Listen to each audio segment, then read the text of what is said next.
Sige, kaibigan. Heto ang kwento para sa iyo, ang pag-ibig na roman, sa isang kabanata lang, at may aral sa dulo. Ang pag-ibig na roman, sa isang maliit na bayan, kung saan ang mga puso ay malalim na nagmamahal at ang mga panata ay sinisinta ng totoo, naninirahan si Roman at si Liza. Bata pa lang sila, kilala na ang kanilang pagiging malapit. Magkasama sila sa paghabol ng mga paro-paro sa bukirin, sa paglangoy sa ilog, at sa pagbabahagi ng mga simpleng pangarap sa ilalim ng bituing langit. Habang lumalaki, ang kanilang pagiging matalik na magkaibigan ay unti-unting lumalim at naging isang pag-ibig na kasing tunay ng pag-agos ng ilog na kanilang pinagsamahan. Ngunit tulad ng anumang magandang kwento, may dumating na pagsubok. Si Roman ay nagmula sa pamilya ng mga mangingisda, simple at kontento sa buhay sa tabing dagat. Si Liza naman ay anak ng may-ari ng pinakamalaking lupain sa bayan, na may matataas na ekspektasyon para sa kanyang nag-iisang anak. Tutol ang ama ni Liza sa kanilang relasyon. Para sa kanya, si Roman ay hindi karapat-dapat para sa kanyang pinakamamahal na anak. Ipinagbawalan si Liza na makipagkita kay Roman, at pinilit siyang umalis ng bayan upang mag-aral sa malayo, umaasang sa pagitan ng distansya ay maglalaho ang pag-ibig sa puso ng kanyang anak. Ngunit ang pag-ibig ni na Roman at Liza ay hindi katulad ng dahon na tinatangay ng hangin, ito ay tulad ng matibay na ugat ng puno na nakakapit sa lupa.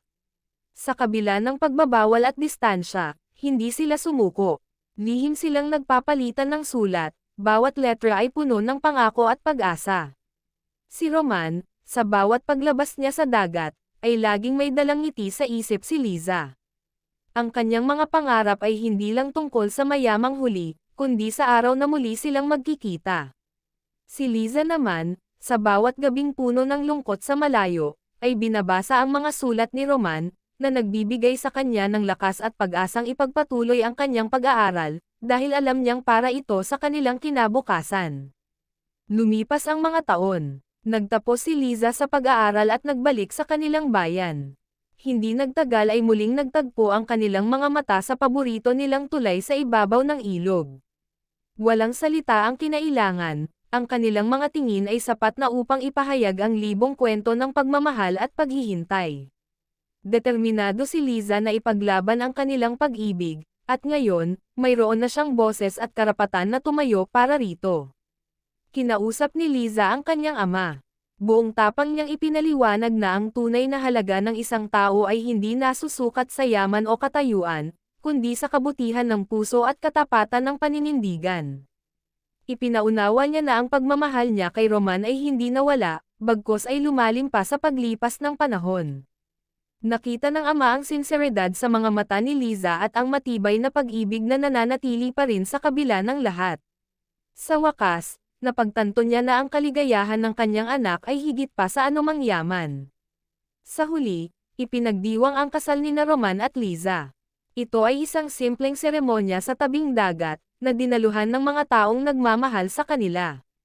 Ang kanilang kwento ay naging patunay sa buong bayan na ang tunay na pag-ibig ay hindi sumusuko. Ito ay nakakahanap ng paraan, lumalaban sa mga pagsubok, at nananatili sa kabila ng lahat ng hadlang. Ang aral ng kwento. Ang kwento ni na Roman at Liza ay nagtuturo sa atin na ang tunay na pag-ibig ay walang hanggan at hindi sumusuko. Sa kabila ng anumang hadlang, kung ang pagmamahalan ay tapat at malalim, ito ay makakahanap ng paraan upang manatili at magtagumpay. Ipinapakita rin nito na ang pagpapakumbaba, pag-unawa, at pagtanggap ay mahalaga sa pagpapababa ng mga pader na gawa ng maling paghuhusga.